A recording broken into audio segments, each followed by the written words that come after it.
Salut les amis, ça fait 100 ans qu'on ne s'était pas vu. Bon, c'est la rentrée, c'est toujours un peu pénible, les vacances semblent loin.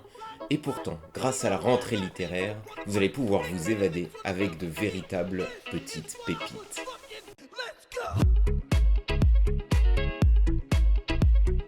En voici une. William Melvin Kelley, héros oublié de la littérature dite afro-américaine.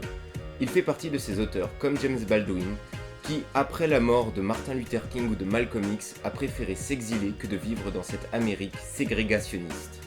Les éditions Delcourt ont fait un travail d'orfèvrerie pour exhumer ces textes d'un auteur mort dans l'anonymat le plus complet en 2017. Le premier roman, Un autre tambour, raconte l'histoire de Caliban Tucker.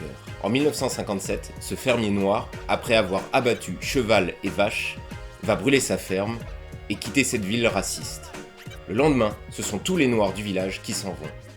Et là où le roman est particulièrement réussi, c'est qu'on ne va pas s'intéresser à l'exode, mais à la vie de ceux qui restent, les blancs. Impertinent et culotté, ce livre est un vrai moment de plaisir, d'une originalité qui ne pourra pas vous laisser impassible.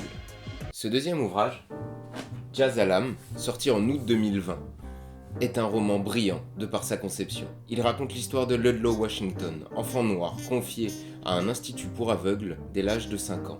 Il sera vendu à un orchestre où il deviendra un pionnier et un avant-gardiste de la musique jazz à Harlem.